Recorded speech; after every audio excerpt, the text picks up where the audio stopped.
जादुई दरवाजा। एक दिन हल्की बारिश हो रही थी।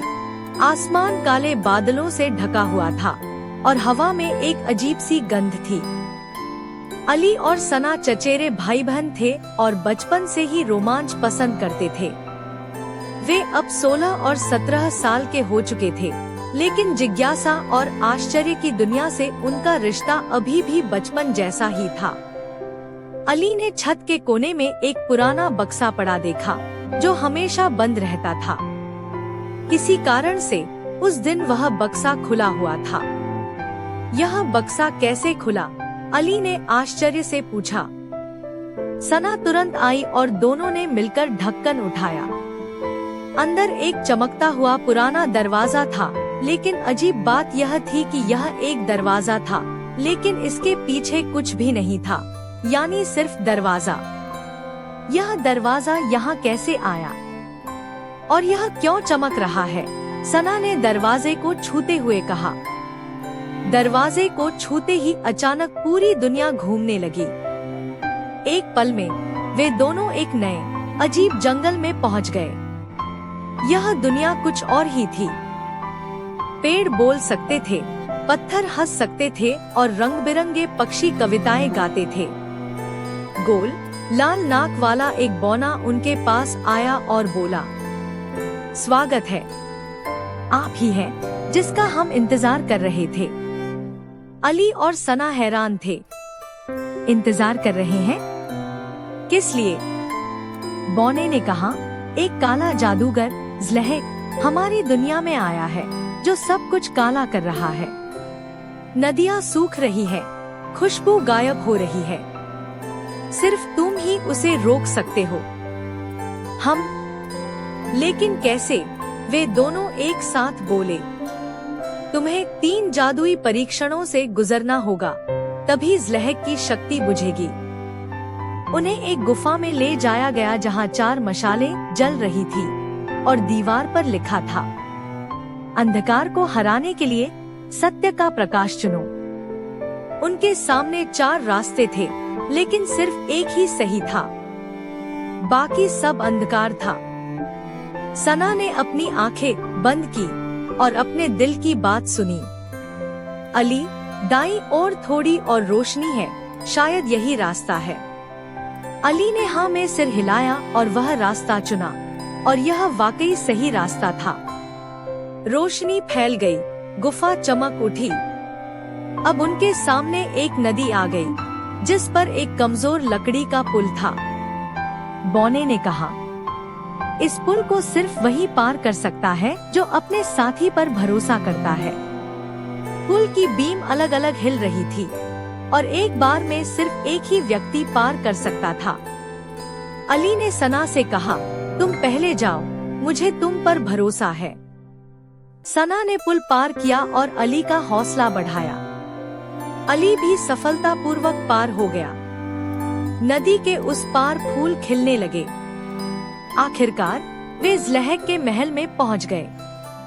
यह एक लंबा काला महल था। ज़्लहक हंसा, क्या तुम मुझे रोकने आए हो? अली ने कहा, हमें डर नहीं है। ज़्लहक ने आग उगलने वाली तलवार निकाली, लेकिन सना ने एक जादुई पेड़ से एक छड़ी निकाली जो उन्हें उनके परीक्षणों के लिए इनाम के तौर पर दी गई थी। यह छड़ी सिर्फ सच्चे और बहादुर लोगों की सुनती है, सना ने कहा। उन्होंने छड़ी को आसमान की ओर उठाया और बिजली चमकी और रोशनी का एक गोला ज़्लहक पर गिरा। वह चीखा और धुएं में गायब हो गया। बौना वापस आया और बोला, तुमने हमारी दुनिया को बचा लिया है। अब तुम्हें वापस जाना चाहिए, लेकिन याद रखना, जब भी दिल साफ होता है और इच्छा शक्ति मजबूत होती है, तो जादू हमेशा काम करता है। और तुम जानते हो कि जादू क्या है? यह क्या है? दोनों ने एक स्वर में कहा। असली जादू तो इंसान के अंदर की ताकत और हिम्मत है, जिसका इस्तेमाल वह दुश्मन को हराने के लिए कर सकता है। इसका इस्तेमाल करके इंसान बड़ी से बड़ी मंजिल आसानी से हासिल कर सकता है। जादू का दूसरा नाम है खुद पर भरोसा। अली और सना दरवाजे से पीछे हटे और एक पल में अपनी छत पर वापस आ गए। सब कुछ वैसा ही था, बारिश, बादल और वही पुराना बक्सा, लेकिन अब वह बंद था। सना ने अली की तरफ देखा और मुस्कुराई और बोली, क्या यह सब सपना था? अली ने आसमान की तरफ देखा। एक चमकता हुआ सितारा टिमटिमा रहा था। नहीं, यह वास्तविकता थी।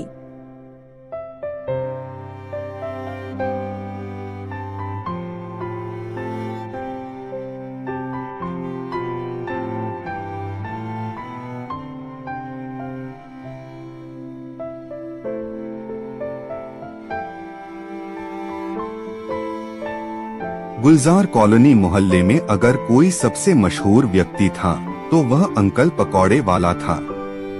उनका असली नाम अकबर था, लेकिन पूरा मोहल्ला उन्हें प्यार से अंकल पकौड़े वाला कहता था। उनकी दुकान पर आपको सिर्फ पकौड़े ही नहीं मिलते थे, बल्कि हर दिन हंसी ठाके और एक नई कहानी भी मिलती थी। अंकल की उम्र 60 साल के करीब थी, लेकिन उनका उत्साह ऐसा था मानो उन्होंने अभी अभी कॉलेज से ग्रेजुएशन किया हो। वे हमेशा कोई न कोई चुटकुला सुनाते और ग्राहकों को हंसाते रहते। लेकिन एक दिन हंसी ठाकों के बीच कुछ ऐसा हुआ जिसने सबके होश उड़ा दिए।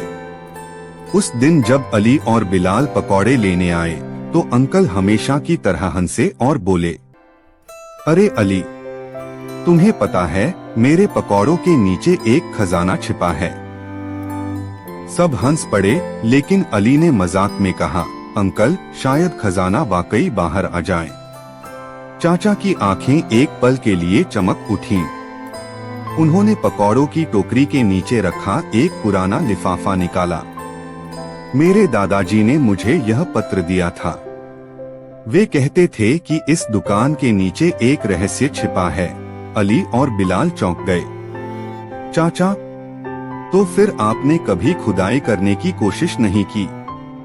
अरे, मैं मजाक कर रहा था, लेकिन शायद अब समय आ गया है, चाचा ने गंभीरता से कहा। उस रात अली, बिलाल और चाचा ने दुकान के अंदर खुदाई शुरू कर दी। पुरानी ईंटें, टूटी लकड़ी के फर्श और धूल का तूफान। अचानक बिलाल की कुदाल एक धातु की वस्तु से टकराई। क्या यह खजाना है? अली ने उत्साह से पूछा। जब उन्होंने गंदगी साफ की तो उन्हें एक लोहे का बक्सा मिला। बक्से पर एक अजीब भाषा में लिखा हुआ था। चाचा ने कहा, यह फारसी जैसा दिखता है, लेकिन इस पर ऐसा क्यों लिखा है? जब उन्होंने बक्सा खोला तो उसमें कुछ सोने के सिक्के, एक पुराना नक्शा और एक सीलबंद लिफाफा था। लिफाफे पर लिखा था, जो कोई भी खजाने तक पहुंचना चाहता है उसे पहले सच बोलना सीखना होगा। नक्शे पर एक और पता लिखा था, लाल कुआं का कुआं, जो मोहल्ले से 3 किलोमीटर दूर जंगल में था। वे तीनों अगली सुबह वहां पहुंच गए। जब वे कुएं पर पहुंचे तो एक अजीब बात हुई। उनके सामने एक बौना प्रकट हुआ। बौने ने कहा, जो कोई भी यहाँ आया है उसे 3 सवालों के जवाब सच सच देने होंगे। चाचा जोर से हंसे, अरे बौने, हम जो पकौड़े बेचते हैं उन्हें जवाब नहीं पता। बौने ने कहा, अगर तुम सच नहीं बोलोगे तो वापस चले जाओ। सवाल शुरू हुए। 1, क्या तुमने कभी किसी को अपना दिल दिखाया है? चाचा, नहीं। और कुएं से धुआं निकला। गलत जवाब। 2, क्या तुमने कभी किसी ग्राहक को ज्यादा कीमत पर पकौड़ियाँ बेची हैं? चाचा हंसे, कभी कभी, हाँ। और धुआं बंद हो गया। सही जवाब। 3, क्या तुम्हें खजाने की चाहत है या दूसरों की मदद करने की? चाचा ने एक पल सोचा और कहा, मुझे मदद की चाहत है।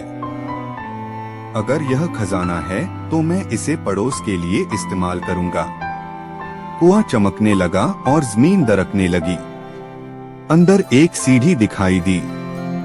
तीनों नीचे गए और एक बड़ा गुप्त कमरा दिखाई दिया जिसमें कई प्राचीन संदूक, किताबें और एक पट्टिका रखी हुई थी। यह खजाना उन लोगों के लिए है जो हास्य को जीवन और सत्य को आस्था मानते हैं। जब संदूक खोला गया तो उसमें सोने के सिक्के, दुर्लभ पत्थर और एक अजीब जादुई चाबी मिली। साथ में एक पत्र। अगर तुम यह चाबी अपनी दुकान में रखोगे तो पकौड़े अपने आप बनने लगेंगे, लेकिन केवल तभी जब तुम हर दिन एक गरीब व्यक्ति को मुफ्त में खाना खिलाओगे। चाचा ने हर दिन एक गरीब व्यक्ति को खाना खिलाने का वादा किया। वह चाबी लेकर दुकान पर लौट आया। अगले दिन जब दुकान खुली तो तेल गर्म था, कटोरा तैयार था और पकौड़े तले जा रहे थे, बिना किसी ने उन्हें छुआ। लोग हैरान थे। अब दुकान मोहल्ले में मशहूर हो गई थी। लेकिन चाचा हर रोज एक गरीब को बिठाते, उसे खाना खिलाते और कहते, खजाना सिर्फ सोना चांदी नहीं होता, असली खजाना तो दूसरों को खुशी देना है। अब पकौड़े वाले चाचा सिर्फ दुकानदार नहीं, बल्कि मोहल्ले के पकौड़ों के प्रोफेसर कहलाते हैं। अली और बिलाल रोज उनसे मजाक करते और कभी कभी तो चुपके से कुएं वाले बौने को देखने भी चले जाते, जो अब उनका दोस्त बन गया था। मोहल्ले वाले अक्सर कहते, चाचा के पकौड़ों में जादू है। और चाचा मुस्कुराते हुए कहते, नहीं भाई, ये जादू नहीं है, ये तो प्यार है।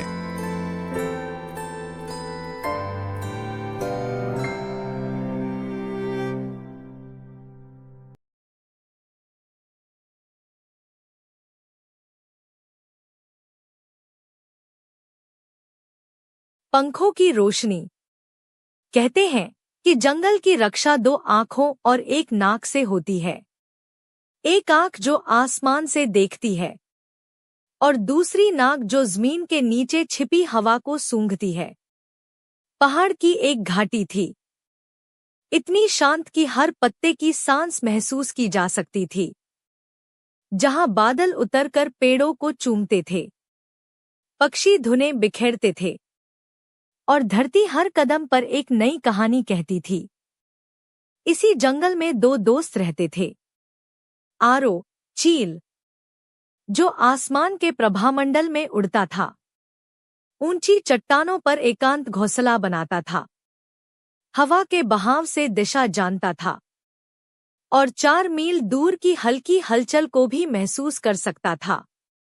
वह सूरज का रंग पहचान सकता था और बादलों की छाया में समय का पता लगा सकता था। हर सुबह वह पहाड़ की चोटी से सूरज को सलाम करता था और हर शाम वह रोशनी के लिए प्रार्थना करके लौटता था। ज़ेमो, भेड़िया, वह जो जंगल के गहरे अंधेरे में रहता था, अपने परिवार के साथ, अपने कबीले के साथ। उसकी नाक में हजारों खुशबू जमा थी, पुरानी मिट्टी, सड़ते हुए पत्ते और दूर से आने वाले खतरों की आहट। वह अपने बच्चों को चुपचाप रास्ता सिखाता था और अपने शिकार को तभी छूता था जब उसका पेट खाली होता था। भेड़िया एक असामान्य रूप से संवेदनशील और जागरूक जानवर है, जो न केवल अपनी छठी इंद्री से खतरे को भांप लेता है, बल्कि धरती, हवा और वातावरण में छिपे बदलावों को भी महसूस कर लेता है। इसकी नाक इंसान की नाक से हजारों गुना ज्यादा शक्तिशाली होती है, जो न केवल खुशबू बल्कि भावनाओं, बीमारी और यहाँ तक कि आने वाले मौसम के बदलाव को भी सूंघ सकती है। धरती का कंपन, पेड़ों की खामोशी और हवा की गति सभी उसकी आंतरिक दृष्टि का हिस्सा बन जाते हैं, जिसे छठी इंद्री कहते हैं। फिर एक रात जंगल की सांस बदल गई। नदी का बहाव अशांत हो गया। पेड़ों ने फुसफुसाया, प्रकाश पंख जागने वाला है। प्रकाश पंख, ज्ञान, जागरूकता और अंतर्दृष्टि का पौधा, जो हर 100 साल में खिलता है, जो जंगल के दिल में सांस लेता है, जो बीमार पेड़ों में जान फूंकता है और जानवरों के बीच भाषा सिखाता है, जो शब्दों से नहीं बल्कि दिल से बोली जाती है। लेकिन इसे खोजने के लिए आरो की दृष्टि और ज़ेमो की गंध की संवेदनशील भावना, जिसे मनुष्य अपनी भाषा में छठी इंद्री कहते हैं। आरो ने आसमान से देखा, बादलों के पीछे की हलचल को पहचाना, अपने पंखों को मोड़ा और कहा, दक्षिण पूर्व की ओर हलचल है, शायद वह वही जगह है। ज़ेमो ने अपना पंजा जमीन पर रखा, हवा को सूंघा और धीरे से बोला, हाँ, हवा में पुरानी नमी, सन्नाटे में जाग उठी सांस, कुछ बदल गया है। रास्ते में उनकी मुलाकात हुई कुचवा दादी, जिनकी पीठ पर काई और समय की कहानियां चमक रही थी। उन्होंने धीरे से गर्दन उठाई और कहा, पंख की रोशनी तुम्हें तभी मिलेगी जब आसमान की आंख और धरती की नाक साथ साथ देखें, साथ साथ महसूस करें। वे दोनों एक पुरानी गुफा में पहुंचे। दीवारें नम थी, हवा सांस रोके हुए स्थिर खड़ी थी। आरो ने ऊंचाई से रोशनी अंदर आने दी। ज़ेमो ने सूंघकर गहरी खामोशी को छुआ। एक पत्थर पर लिखा था, जो केवल देखता है वह केवल रूप को पहचानता है, जो केवल सूंघता है वह केवल संकेत को जानता है, लेकिन जो दोनों करता है वह सत्य तक पहुंचता है। आरो ने अपने पंख फैलाए, ज़ेमो ने अपने पैर जमीन पर रखे। वे दोनों एक साथ आगे बढ़े और गुफा के बीच में धरती ने आह भरकर सांस ली। तभी वह दृश्य सामने आया। लाइट फेदर, एक पौधा जो चमक रहा था, नीले आसमान की एक झलक, हरी धरती की जड़ों से बंधा हुआ। ऐसा लग रहा था मानो रोशनी पत्तों से ढक गई हो। पेड़ गा रहे थे, नदी बड़बड़ा रही थी और हवा ने एक नई भाषा सीखी। अगली सुबह आरो पहाड़ की चोटी से नीचे झांक रहा था। ज़ेमो जमीन से आसमान की ओर देख रहा था। वे कुछ नहीं बोले, लेकिन उनके बीच की खामोशी में कृतज्ञता थी, समझ थी और एक वादा था जो शब्दों से नहीं और दिल से बोला गया था। जब सूरज की पहली किरण लाइट फेदर पर पड़ी, उसने एक गहरी सांस ली, जैसे पूरी घाटी ने अपनी आंखें खोल दी हों। और उस दिन के बाद जंगल थोड़ा बदल गया।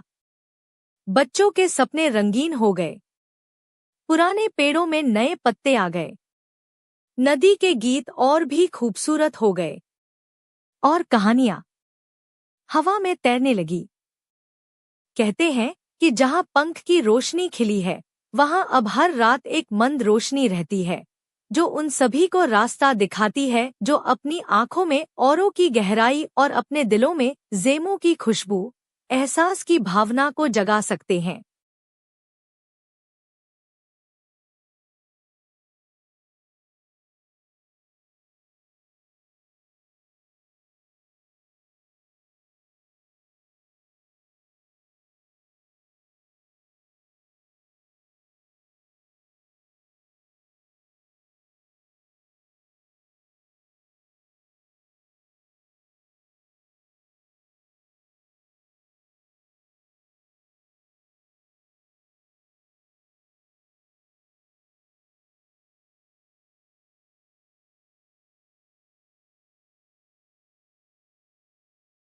शेख चिल्ली की मूर्खता।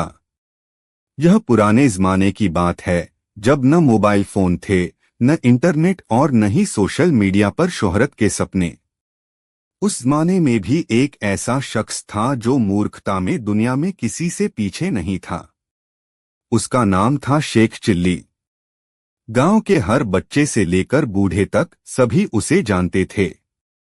लेकिन अफसोस, कोई भी उसे बुद्धिमान नहीं मानता था, बल्कि वह जहां भी जाता, लोग बिना रुके हंसते। शेख चिल्ली को खुद अपनी बुद्धि पर बहुत गर्व था। जब वह गांव की गलियों से गुजरता तो सीना तान कर चलता, जैसे उसे अभी अभी कुछ मिला हो। जब कोई पूछता कि वह कहाँ जा रहा है, तो वह कहता, मैं अपने सपनों की दुनिया बनाने जा रहा हूं। एक दिन शेख चिल्ली अपने घर के आंगन में बैठा आसमान की ओर देख रहा था। अचानक एक मुर्गी आई और एक अंडा देकर चली गई।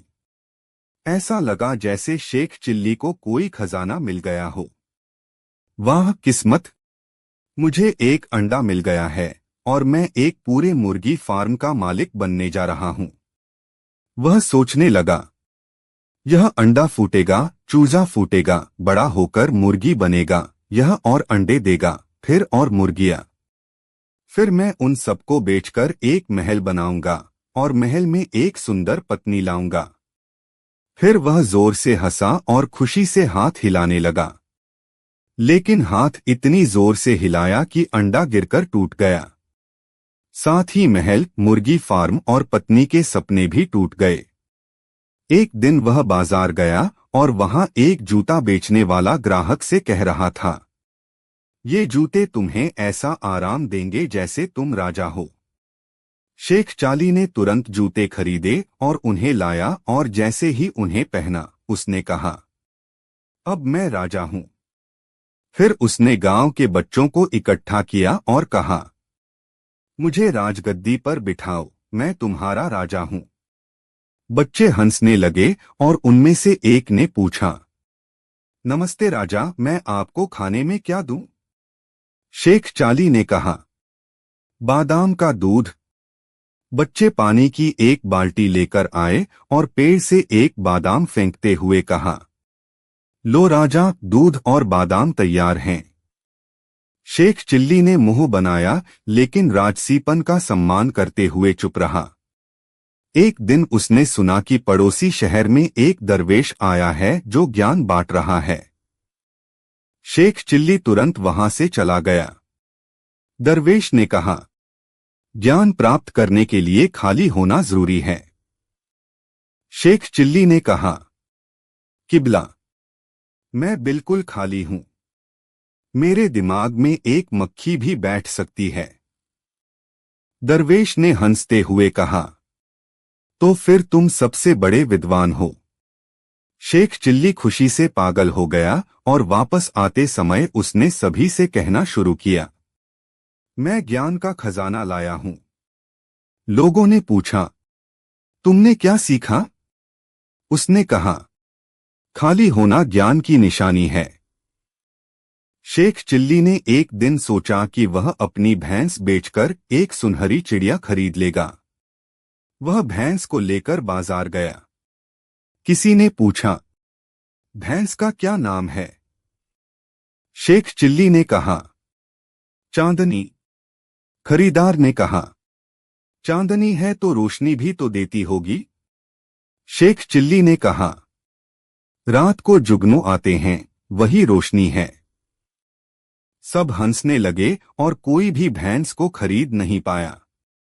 आखिर में शेख चिल्ली को गुस्सा आ गया और उसने कहा, अगर यह भैंस नहीं बिकी तो मैं इसे आसमान में उड़ा दूंगा। एक दिन वह सुन रहा था कि शहर में बिजली आ गई है। उसने अपने गांव के कुएं में बिजली डालने का सोचा ताकि रात में पानी भी जलता रहे। वह गया, एक तार लाया, एक पंखा लिया और उसे कुएं में डाल दिया। शोर हुआ, चिंगारियां उड़ी और तार में बिजली आ गई। गांव वालों ने चिल्लाकर उसे रोका। शेख चिल्ली ने कहा, बिजली नहीं थी, जिन्न भूत बन गए हैं। शेख चिल्ली को एक खूबसूरत जिन्न को यह सपना देखने में एक दिन लग गया कि वह उससे शादी करना चाहती है। अगले दिन वह कब्रिस्तान गया और बोला, ओह जिन्न, मैं तैयार हूं, मुझसे शादी कर लो। एक शरारती बच्चा सफेद चादर ओढ़कर आगे आया। शेख चाली डर के मारे चीख पड़ा और खुद कब्र में गिर गया। जब लोगों ने उसे बाहर निकाला तो उसने कहा, जिन्न बहुत प्यारी थी, बस वह थोड़ी ज्यादा गोरी थी। शेख चाली के मूर्खतापूर्ण कामों की सूची लंबी है। कभी वह परछाई बेचने की कोशिश करता, कभी अपना सिर बाजार में रखकर कहता कि वह अपना दिमाग बेचना चाहता है, कभी अपना नाम बदलकर चांद का दूत रख लेता, तो कभी मुर्गी के अंडे को अंगूठी की तरह पहनने की कोशिश करता। लेकिन एक दिन गांव के मौलवी ने उसे बुलाया और कहा, शेख चाली, तुम्हें कब होश आएगा? शेख चाली ने कहा, जब लोग मेरी मूर्खता से खुश हैं तो मैं क्यों होश में आऊं? मौलवी ने अपना सिर पकड़ लिया और गांव वाले शेख चाली को मुस्कुराहटों का राजा मानते थे, क्योंकि चाहे वह कितना भी मूर्ख क्यों न हो, उसकी बातें हमेशा मेरे चेहरे पर मुस्कान ला देती थीं। शेख चिल्ली की मूर्खता सिर्फ मजाक नहीं बल्कि एक सीख भी है कि कभी कभी मासूमियत में छिपी मूर्खताएं भी खुशी ला सकती हैं और जीवन के गंभीर क्षणों में हंसी का कारण बन सकती हैं।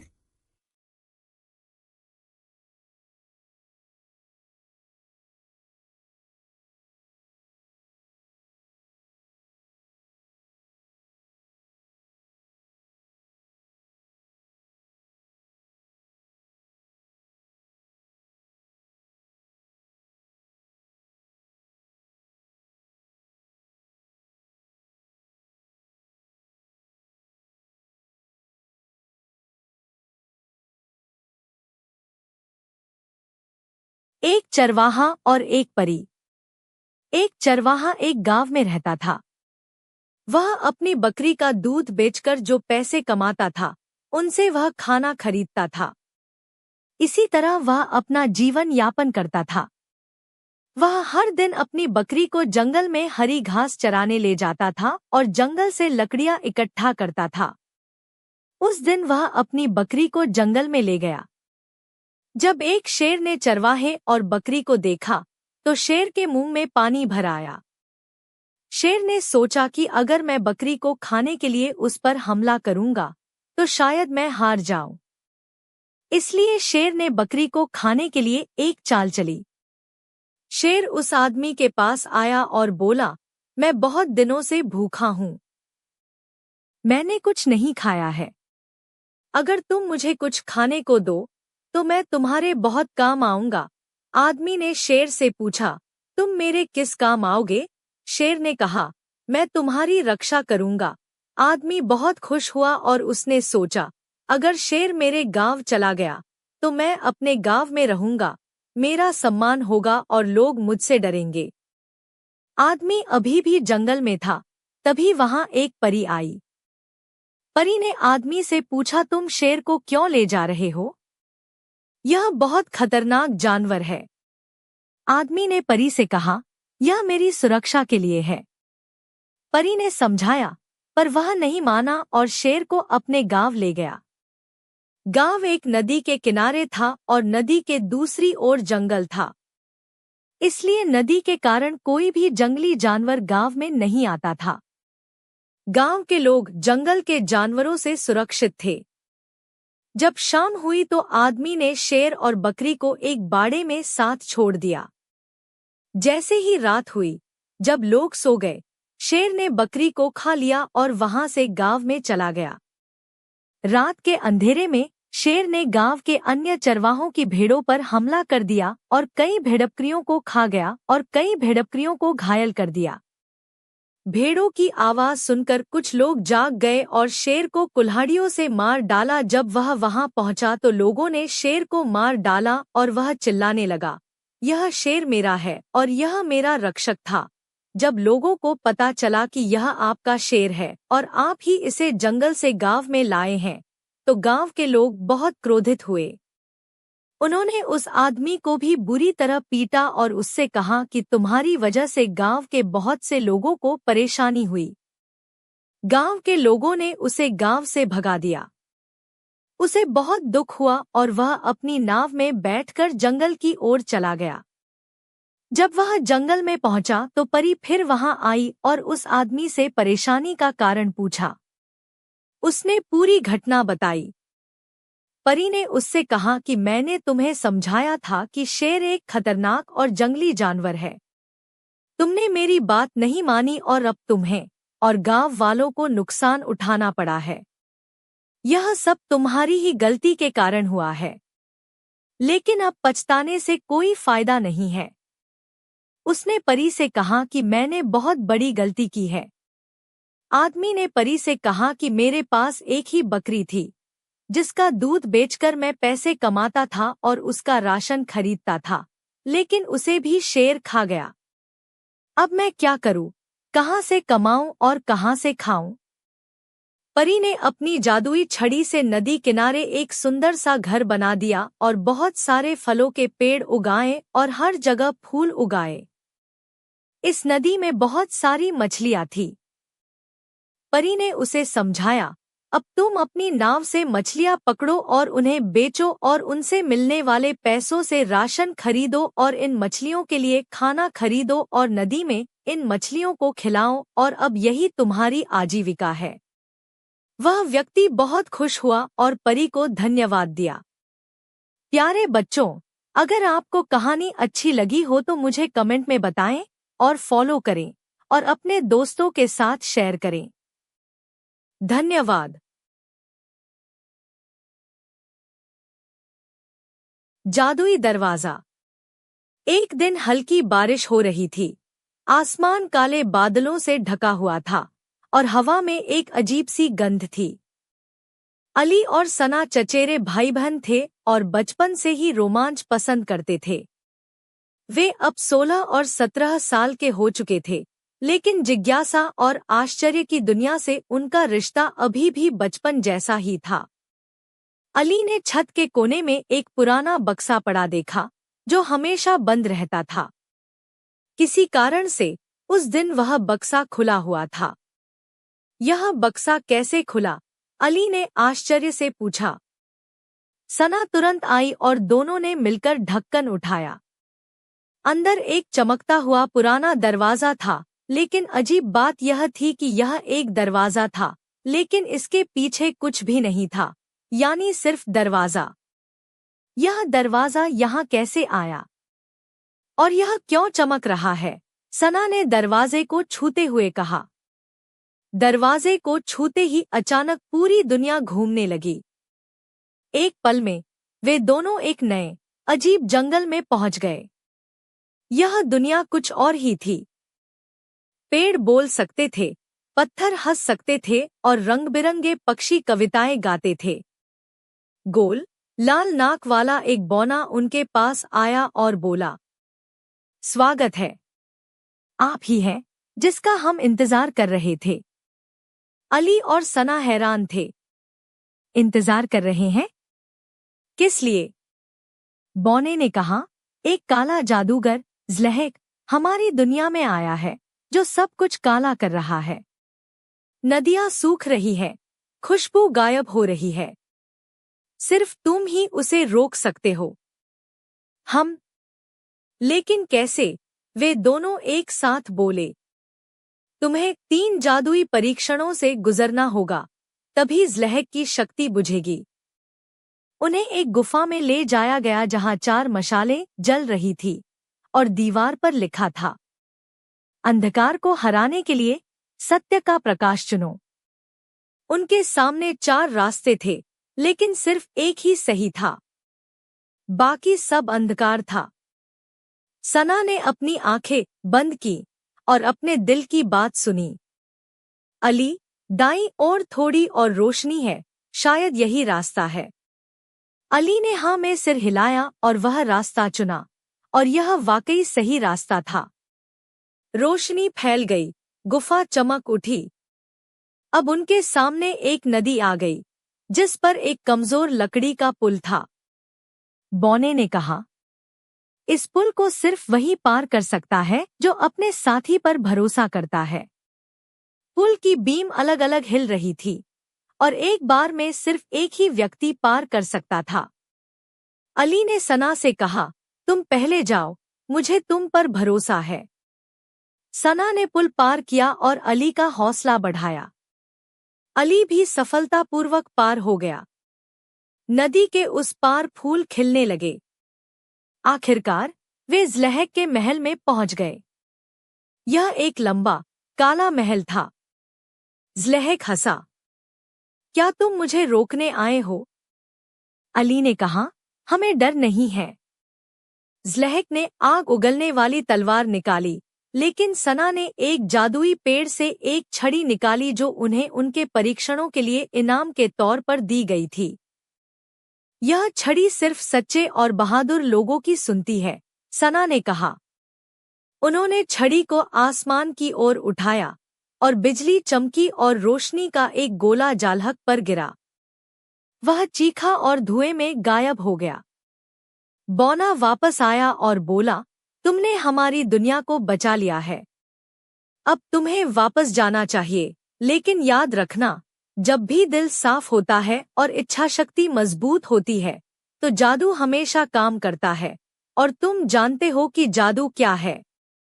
यह क्या है? दोनों ने एक स्वर में कहा। असली जादू तो इंसान के अंदर की ताकत और हिम्मत है, जिसका इस्तेमाल वह दुश्मन को हराने के लिए कर सकता है। इसका इस्तेमाल करके इंसान बड़ी से बड़ी मंजिल आसानी से हासिल कर सकता है। जादू का दूसरा नाम है खुद पर भरोसा।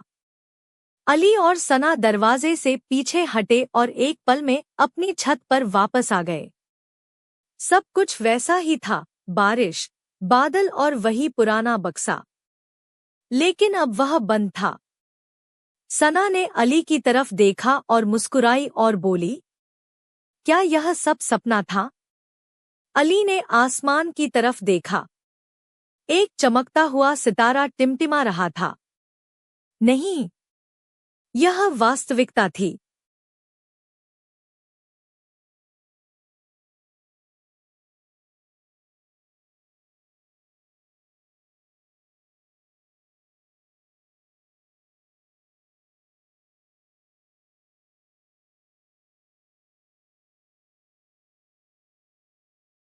गुलजार कॉलोनी मोहल्ले में अगर कोई सबसे मशहूर व्यक्ति था तो वह अंकल पकौड़े वाला था।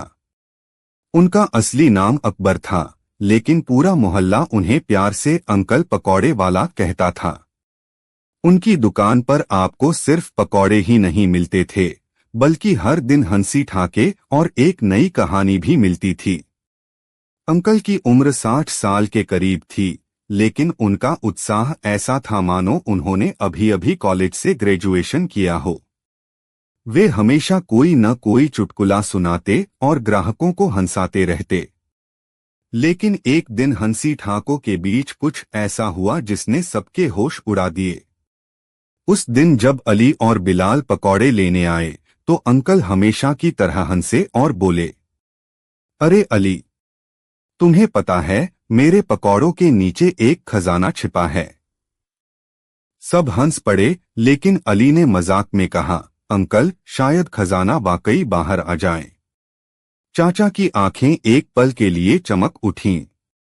उन्होंने पकौड़ों की टोकरी के नीचे रखा एक पुराना लिफाफा निकाला। मेरे दादाजी ने मुझे यह पत्र दिया था। वे कहते थे कि इस दुकान के नीचे एक रहस्य छिपा है। अली और बिलाल चौंक गए। चाचा, तो फिर आपने कभी खुदाई करने की कोशिश नहीं की? अरे, मैं मजाक कर रहा था, लेकिन शायद अब समय आ गया है, चाचा ने गंभीरता से कहा। उस रात अली, बिलाल और चाचा ने दुकान के अंदर खुदाई शुरू कर दी। पुरानी ईंटें, टूटी लकड़ी के फर्श और धूल का तूफान। अचानक बिलाल की कुदाल एक धातु की वस्तु से टकराई। क्या यह खजाना है? अली ने उत्साह से पूछा। जब उन्होंने गंदगी साफ की तो उन्हें एक लोहे का बक्सा मिला। बक्से पर एक अजीब भाषा में लिखा हुआ था। चाचा ने कहा, यह फारसी जैसा दिखता है, लेकिन इस पर ऐसा क्यों लिखा है? जब उन्होंने बक्सा खोला तो उसमें कुछ सोने के सिक्के, एक पुराना नक्शा और एक सीलबंद लिफाफा था। लिफाफे पर लिखा था, जो कोई भी खजाने तक पहुंचना चाहता है, उसे पहले सच बोलना सीखना होगा। नक्शे पर एक और पता लिखा था, लाल कुआं का कुआं, जो मोहल्ले से 3 किलोमीटर दूर जंगल में था। वे तीनों अगली सुबह वहां पहुंच गए। जब वे कुएं पर पहुंचे तो एक अजीब बात हुई। उनके सामने एक बौना प्रकट हुआ। बौने ने कहा, जो कोई भी यहाँ आया है उसे 3 सवालों के जवाब सच सच देने होंगे। चाचा जोर से हंसे, अरे बौने, हम जो पकौड़े बेचते हैं उन्हें जवाब नहीं पता।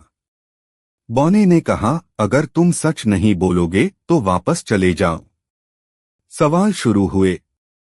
1, क्या तुमने कभी किसी को अपना दिल दिखाया है? चाचा, नहीं। और कुएं से धुआं निकला। गलत जवाब। 2, क्या तुमने कभी किसी ग्राहक को ज्यादा कीमत पर पकौड़ियां बेची हैं? चाचा हंसे, कभी कभी, हाँ। और धुआं बंद हो गया। सही जवाब। 3, क्या तुम्हें खजाने की चाहत है या दूसरों की मदद करने की? चाचा ने एक पल सोचा और कहा, मुझे मदद की चाहत है। अगर यह खजाना है तो मैं इसे पड़ोस के लिए इस्तेमाल करूंगा। कुआं चमकने लगा और जमीन दरकने लगी। अंदर एक सीढ़ी दिखाई दी। तीनों नीचे गए और एक बड़ा गुप्त कमरा दिखाई दिया जिसमें कई प्राचीन संदूक, किताबें और एक पट्टिका रखी हुई थी। यह खजाना उन लोगों के लिए है जो हास्य को जीवन और सत्य को आस्था मानते हैं। जब संदूक खोला गया तो उसमें सोने के सिक्के, दुर्लभ पत्थर और एक अजीब जादुई चाबी मिली। साथ में एक पत्र। अगर तुम यह चाबी अपनी दुकान में रखोगे तो पकौड़े अपने आप बनने लगेंगे, लेकिन केवल तभी जब तुम हर दिन एक गरीब व्यक्ति को मुफ्त में खाना खिलाओगे। चाचा ने हर दिन एक गरीब व्यक्ति को खाना खिलाने का वादा किया। वह चाबी लेकर दुकान पर लौट आया।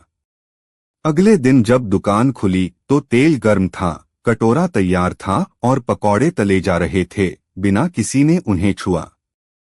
लोग हैरान थे। अब दुकान मोहल्ले में मशहूर हो गई थी। लेकिन चाचा हर रोज एक गरीब को बिठाते, उसे खाना खिलाते और कहते, खजाना सिर्फ सोना चांदी नहीं होता, असली खजाना तो दूसरों को खुशी देना है।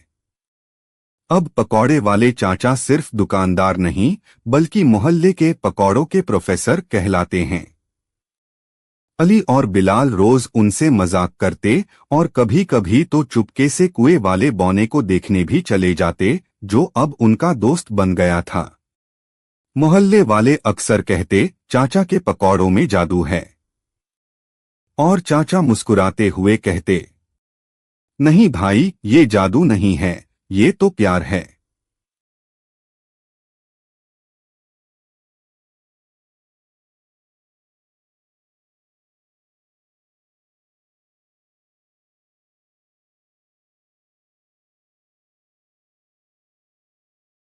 पंखों की रोशनी।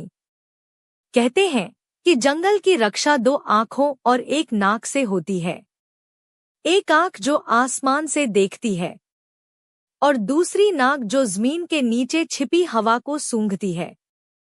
पहाड़ की एक घाटी थी, इतनी शांत कि हर पत्ते की सांस महसूस की जा सकती थी, जहां बादल उतरकर पेड़ों को चूमते थे, पक्षी धुनें बिखेरते थे और धरती हर कदम पर एक नई कहानी कहती थी। इसी जंगल में 2 दोस्त रहते थे। आरो, चील, जो आसमान के प्रभामंडल में उड़ता था, ऊंची चट्टानों पर एकांत घोंसला बनाता था, हवा के बहाव से दिशा जानता था और 4 मील दूर की हल्की हलचल को भी महसूस कर सकता था। वह सूरज का रंग पहचान सकता था और बादलों की छाया में समय का पता लगा सकता था। हर सुबह वह पहाड़ की चोटी से सूरज को सलाम करता था और हर शाम वह रोशनी के लिए प्रार्थना करके लौटता था।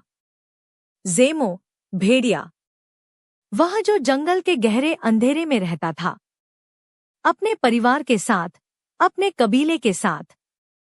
उसकी नाक में हजारों खुशबू जमा थी, पुरानी मिट्टी, सड़ते हुए पत्ते और दूर से आने वाले खतरों की आहट। वह अपने बच्चों को चुपचाप रास्ता सिखाता था और अपने शिकार को तभी छूता था जब उसका पेट खाली होता था। भेड़िया एक असामान्य रूप से संवेदनशील और जागरूक जानवर है, जो न केवल अपनी छठी इंद्री से खतरे को भांप लेता है, बल्कि धरती, हवा और वातावरण में छिपे बदलावों को भी महसूस कर लेता है। इसकी नाक इंसान की नाक से हजारों गुना ज्यादा शक्तिशाली होती है, जो न केवल खुशबू बल्कि भावनाओं, बीमारी और यहाँ तक कि आने वाले मौसम के बदलाव को भी सूंघ सकती है। धरती का कंपन, पेड़ों की खामोशी और हवा की गति सभी उसकी आंतरिक दृष्टि का हिस्सा बन जाते हैं, जिसे छठी इंद्री कहते हैं। फिर एक रात जंगल की सांस बदल गई। नदी का बहाव अशांत हो गया। पेड़ों ने फुसफुसाया, प्रकाश पंख जागने वाला है। प्रकाश पंख, ज्ञान, जागरूकता और अंतर्दृष्टि का पौधा, जो हर 100 साल में खिलता है, जो जंगल के दिल में सांस लेता है, जो बीमार पेड़ों में जान फूंकता है और जानवरों के बीच भाषा सिखाता है, जो शब्दों से नहीं बल्कि दिल से बोली जाती है। लेकिन इसे खोजने के लिए आरो की दृष्टि और जेमो की गंध की संवेदनशील भावना, जिसे मनुष्य अपनी भाषा में छठी इंद्री कहते हैं। आरो ने आसमान से देखा, बादलों के पीछे की हलचल को पहचाना, अपने पंखों को मोड़ा और कहा, दक्षिण पूर्व की ओर हलचल है, शायद वह वही जगह है।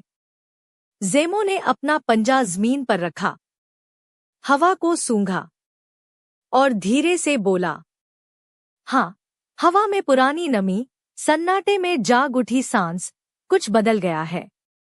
रास्ते में उनकी मुलाकात हुई कुचवा दादी, जिनकी पीठ पर काई और समय की कहानियां चमक रही थी। उन्होंने धीरे से गर्दन उठाई और कहा, पंख की रोशनी तुम्हें तभी मिलेगी जब आसमान की आंख और धरती की नाक साथ साथ देखें, साथ साथ महसूस करें। वे दोनों एक पुरानी गुफा में पहुंचे। दीवारें नम थी, हवा सांस रोके हुए स्थिर खड़ी थी। आरो ने ऊंचाई से रोशनी अंदर आने दी। जेमू ने सूंघकर गहरी खामोशी को छुआ। एक पत्थर पर लिखा था, जो केवल देखता है वह केवल रूप को पहचानता है, जो केवल सूंघता है वह केवल संकेत को जानता है, लेकिन जो दोनों करता है वह सत्य तक पहुंचता है। आरो ने अपने पंख फैलाए, जेमू ने अपने पैर जमीन पर रखे। वे दोनों एक साथ आगे बढ़े और गुफा के बीच में धरती ने आह भरकर सांस ली। तभी वह दृश्य सामने आया। लाइट फेदर, एक पौधा जो चमक रहा था, नीले आसमान की एक झलक, हरी धरती की जड़ों से बंधा हुआ। ऐसा लग रहा था मानो रोशनी पत्तों से ढक गई हो। पेड़ गा रहे थे, नदी बड़बड़ा रही थी और हवा ने एक नई भाषा सीखी। अगली सुबह आरो पहाड़ की चोटी से नीचे झांक रहा था। जेमो जमीन से आसमान की ओर देख रहा था। वे कुछ नहीं बोले, लेकिन उनके बीच की खामोशी में कृतज्ञता थी, समझ थी और एक वादा था जो शब्दों से नहीं और दिल से बोला गया था। जब सूरज की पहली किरण लाइट फेदर पर पड़ी, उसने एक गहरी सांस ली, जैसे पूरी घाटी ने अपनी आंखें खोल दी हों। और उस दिन के बाद जंगल थोड़ा बदल गया। बच्चों के सपने रंगीन हो गए, पुराने पेड़ों में नए पत्ते आ गए, नदी के गीत और भी खूबसूरत हो गए और कहानियां हवा में तैरने लगी। कहते हैं कि जहां पंख की रोशनी खिली है, वहां अब हर रात एक मंद रोशनी रहती है, जो उन सभी को रास्ता दिखाती है जो अपनी आंखों में औरों की गहराई और अपने दिलों में जेमो की खुशबू, एहसास की भावना को जगा सकते हैं।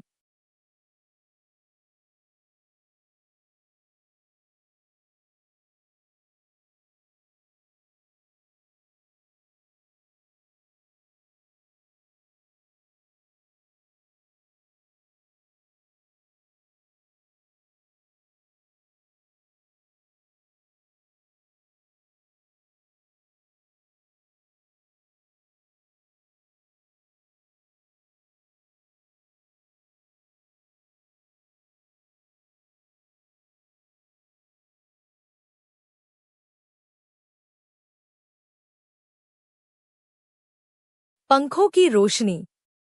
कहते हैं कि जंगल की रक्षा दो आँखों और एक नाक से होती है। एक आँख जो आसमान से देखती है और दूसरी नाक जो जमीन के नीचे छिपी हवा को सूंघती है। पहाड़ की एक घाटी थी, इतनी शांत कि हर पत्ते की सांस महसूस की जा सकती थी, जहां बादल उतरकर पेड़ों को चूमते थे, पक्षी धुनें बिखेरते थे और धरती हर कदम पर एक नई कहानी कहती थी। इसी जंगल में दो दोस्त रहते थे। आरो, चील, जो आसमान के प्रभामंडल में उड़ता था, ऊंची चट्टानों पर एकांत घोंसला बनाता था, हवा के बहाव से दिशा जानता था और 4 मील दूर की हल्की हलचल को भी महसूस कर सकता था। वह सूरज का रंग पहचान सकता था और बादलों की छाया में समय का पता लगा सकता था। हर सुबह वह पहाड़ की चोटी से सूरज को सलाम करता था और हर शाम वह रोशनी के लिए प्रार्थना करके लौटता था। ज़ेमो, भेड़िया, वह जो जंगल के गहरे अंधेरे में रहता था, अपने परिवार के साथ, अपने कबीले के साथ। उसकी नाक में हजारों खुशबू जमा थी, पुरानी मिट्टी, सड़ते हुए पत्ते और दूर से आने वाले खतरों की आहट। वह अपने बच्चों को चुपचाप रास्ता सिखाता था और अपने शिकार को तभी छूता था जब उसका पेट खाली होता था। भेड़िया एक असामान्य रूप से संवेदनशील और जागरूक जानवर है, जो न केवल अपनी छठी इंद्री से खतरे को भांप लेता है, बल्कि धरती, हवा और वातावरण में छिपे बदलावों को भी महसूस कर लेता है। इसकी नाक इंसान की नाक से हजारों गुना ज्यादा शक्तिशाली होती है, जो न केवल खुशबू बल्कि भावनाओं, बीमारी और यहाँ तक कि आने वाले मौसम के बदलाव को भी सूंघ सकती है। धरती का कंपन, पेड़ों की खामोशी और हवा की गति सभी उसकी आंतरिक दृष्टि का हिस्सा बन जाते हैं, जिसे छठी इंद्री कहते हैं। फिर एक रात जंगल की सांस बदल गई। नदी का बहाव अशांत हो गया। पेड़ों ने फुसफुसाया, प्रकाश पंख जागने वाला है। प्रकाश पंख, ज्ञान, जागरूकता और अंतर्दृष्टि का पौधा, जो हर 100 साल में खिलता है, जो जंगल के दिल में सांस लेता है, जो बीमार पेड़ों में जान फूंकता है और जानवरों के बीच भाषा सिखाता है, जो शब्दों से नहीं बल्कि दिल से बोली जाती है। लेकिन इसे खोजने के लिए आरो की दृष्टि और ज़ेमो की गंध की संवेदनशील भावना, जिसे मनुष्य अपनी भाषा में छठी इंद्री कहते हैं। आरो ने आसमान से देखा, बादलों के पीछे की हलचल को पहचाना, अपने पंखों को मोड़ा और कहा, दक्षिण पूर्व की ओर हलचल है, शायद वह वही जगह है। ज़ेमो ने अपना पंजा जमीन पर रखा, हवा को सूंघा और धीरे से बोला, हाँ। हवा में पुरानी नमी, सन्नाटे में जाग उठी सांस, कुछ बदल गया है। रास्ते में उनकी मुलाकात हुई कुचवा दादी, जिनकी पीठ पर काई और समय की कहानियां चमक रही थी। उन्होंने धीरे से गर्दन उठाई और कहा, पंख की रोशनी तुम्हें तभी मिलेगी जब आसमान की आंख और धरती की नाक साथ साथ देखें, साथ साथ महसूस करें। वे दोनों एक पुरानी गुफा में पहुंचे। दीवारें नम थी, हवा सांस रोके हुए स्थिर खड़ी थी। आरो ने ऊंचाई से रोशनी अंदर आने दी। ज़ेमो ने सूंघकर गहरी खामोशी को छुआ। एक पत्थर पर लिखा था, जो केवल देखता है वह केवल रूप को पहचानता है, जो केवल सूंघता है वह केवल संकेत को जानता है, लेकिन जो दोनों करता है वह सत्य तक पहुंचता है।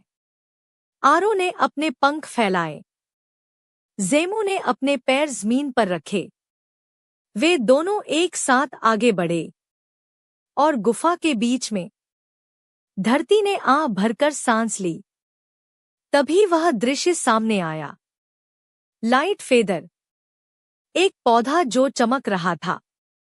नीले आसमान की एक झलक, हरी धरती की जड़ों से बंधा हुआ। ऐसा लग रहा था मानो रोशनी पत्तों से ढक गई हो। पेड़ गा रहे थे, नदी बड़बड़ा रही थी, और हवा ने एक नई भाषा सीखी। अगली सुबह आरो पहाड़ की चोटी से नीचे झांक रहा था। ज़ेमो ज़मीन से आसमान की ओर देख रहा था। वे कुछ नहीं बोले, लेकिन उनके बीच की खामोशी में कृतज्ञता थी, समझ थी, और एक वादा था जो शब्दों से नहीं और दिल से बोला गया था। जब सूरज की पहली किरण लाइट फेदर पर पड़ी, उसने एक गहरी सांस ली, जैसे पूरी घाटी ने अपनी आंखें खोल दी हों। और उस दिन के बाद जंगल थोड़ा बदल गया। बच्चों के सपने रंगीन हो गए, पुराने पेड़ों में नए पत्ते आ गए, नदी के गीत और भी खूबसूरत हो गए, और कहानियां हवा में तैरने लगी। कहते हैं कि जहां पंख की रोशनी खिली है, वहां अब हर रात एक मंद रोशनी रहती है, जो उन सभी को रास्ता दिखाती है जो अपनी आंखों में औरों की गहराई और अपने दिलों में ज़ेमो की खुशबू, एहसास की भावना को जगा सकते हैं।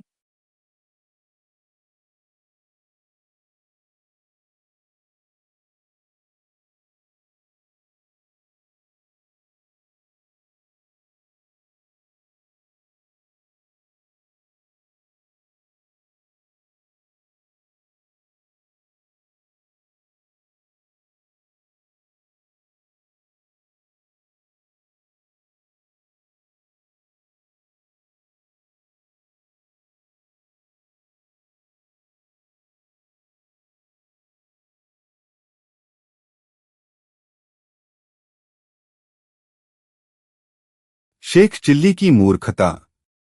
यह पुराने जमाने की बात है, जब न मोबाइल फोन थे, न इंटरनेट और न ही सोशल मीडिया पर शोहरत के सपने।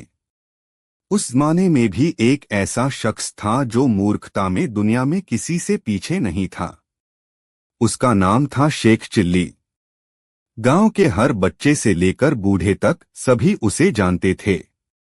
लेकिन अफसोस, कोई भी उसे बुद्धिमान नहीं मानता था, बल्कि वह जहां भी जाता, लोग बिना रुके हंसते।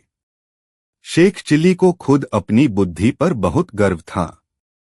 जब वह गांव की गलियों से गुजरता तो सीना तानकर चलता, जैसे उसे अभी अभी कुछ मिला हो। जब कोई पूछता कि वह कहाँ जा रहा है, तो वह कहता, मैं अपने सपनों की दुनिया बनाने जा रहा हूं।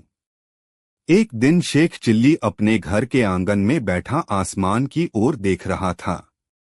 अचानक एक मुर्गी आई और एक अंडा देकर चली गई। ऐसा लगा जैसे शेख चिल्ली को कोई खजाना मिल गया हो। वाह किस्मत, मुझे एक अंडा मिल गया है और मैं एक पूरे मुर्गी फार्म का मालिक बनने जा रहा हूं। वह सोचने लगा, यह अंडा फूटेगा, चूजा फूटेगा, बड़ा होकर मुर्गी बनेगा, यह और अंडे देगा, फिर और मुर्गियां। फिर मैं उन सबको बेचकर एक महल बनाऊंगा और महल में एक सुंदर पत्नी लाऊंगा। फिर वह जोर से हंसा और खुशी से हाथ हिलाने लगा। लेकिन हाथ इतनी जोर से हिलाया कि अंडा गिरकर टूट गया। साथ ही महल, मुर्गी फार्म और पत्नी के सपने भी टूट गए। एक दिन वह बाजार गया और वहां एक जूता बेचने वाला ग्राहक से कह रहा था, ये जूते तुम्हें ऐसा आराम देंगे जैसे तुम राजा हो। शेख चाली ने तुरंत जूते खरीदे और उन्हें लाया, और जैसे ही उन्हें पहना, उसने कहा, अब मैं राजा हूं। फिर उसने गांव के बच्चों को इकट्ठा किया और कहा, मुझे राजगद्दी पर बिठाओ, मैं तुम्हारा राजा हूं। बच्चे हंसने लगे और उनमें से एक ने पूछा, नमस्ते राजा, मैं आपको खाने में क्या दूं? शेख चाली ने कहा, बादाम का दूध। बच्चे पानी की एक बाल्टी लेकर आए और पेड़ से एक बादाम फेंकते हुए कहा, लो राजा, दूध और बादाम तैयार हैं। शेख चिल्ली ने मुंह बनाया, लेकिन राजसीपन का सम्मान करते हुए चुप रहा। एक दिन उसने सुना कि पड़ोसी शहर में एक दरवेश आया है जो ज्ञान बांट रहा है। शेख चिल्ली तुरंत वहां से चला गया। दरवेश ने कहा, ज्ञान प्राप्त करने के लिए खाली होना जरूरी है। शेख चिल्ली ने कहा, किबला, मैं बिल्कुल खाली हूं। मेरे दिमाग में एक मक्खी भी बैठ सकती है। दरवेश ने हंसते हुए कहा, तो फिर तुम सबसे बड़े विद्वान हो। शेख चिल्ली खुशी से पागल हो गया और वापस आते समय उसने सभी से कहना शुरू किया, मैं ज्ञान का खजाना लाया हूं। लोगों ने पूछा, तुमने क्या सीखा? उसने कहा, खाली होना ज्ञान की निशानी है। शेख चिल्ली ने एक दिन सोचा कि वह अपनी भैंस बेचकर एक सुनहरी चिड़िया खरीद लेगा। वह भैंस को लेकर बाजार गया। किसी ने पूछा, भैंस का क्या नाम है? शेख चिल्ली ने कहा, चांदनी। खरीदार ने कहा, चांदनी है तो रोशनी भी तो देती होगी। शेख चिल्ली ने कहा, रात को जुगनू आते हैं, वही रोशनी है। सब हंसने लगे और कोई भी भैंस को खरीद नहीं पाया। आखिर में शेख चिल्ली को गुस्सा आ गया और उसने कहा, अगर यह भैंस नहीं बिकी तो मैं इसे आसमान में उड़ा दूंगा। एक दिन वह सुन रहा था कि शहर में बिजली आ गई है। उसने अपने गांव के कुएं में बिजली डालने का सोचा ताकि रात में पानी भी जलता रहे। वह गया, एक तार लाया, एक पंखा लिया और उसे कुएं में डाल दिया। शोर हुआ, चिंगारियां उड़ी और तार में बिजली आ गई। गांव वालों ने चिल्लाकर उसे रोका। शेख चिल्ली ने कहा, बिजली नहीं थी, जिन्न भूत बन गए हैं। शेख चिल्ली को एक खूबसूरत जिन्न को यह सपना देखने में एक दिन लग गया कि वह उससे शादी करना चाहती है। अगले दिन वह कब्रिस्तान गया और बोला, ओह जिन्न, मैं तैयार हूं, मुझसे शादी कर लो। एक शरारती बच्चा सफेद चादर ओढ़कर आगे आया। शेख चाली डर के मारे चीख पड़ा और खुद कब्र में गिर गया। जब लोगों ने उसे बाहर निकाला तो उसने कहा, जिन्न बहुत प्यारी थी, बस वह थोड़ी ज्यादा गोरी थी। शेख चाली के मूर्खतापूर्ण कामों की सूची लंबी है। कभी वह परछाई बेचने की कोशिश करता, कभी अपना सिर बाजार में रखकर कहता कि वह अपना दिमाग बेचना चाहता है, कभी अपना नाम बदलकर चांद का दूत रख लेता, तो कभी मुर्गी के अंडे को अंगूठी की तरह पहनने की कोशिश करता। लेकिन एक दिन गांव के मौलवी ने उसे बुलाया और कहा, शेख चाली, तुम्हें कब होश आएगा? शेख चाली ने कहा, जब लोग मेरी मूर्खता से खुश हैं तो मैं क्यों होश में आऊं? मौलवी ने अपना सिर पकड़ लिया। और गांव वाले शेख चाली को मुस्कुराहटों का राजा मानते थे, क्योंकि चाहे वह कितना भी मूर्ख क्यों न हो, उसकी बातें हमेशा मेरे चेहरे पर मुस्कान ला देती थीं। शेख चिल्ली की मूर्खता सिर्फ मजाक नहीं बल्कि एक सीख भी है कि कभी कभी मासूमियत में छिपी मूर्खताएं भी खुशी ला सकती हैं और जीवन के गंभीर क्षणों में हंसी का कारण बन सकती हैं।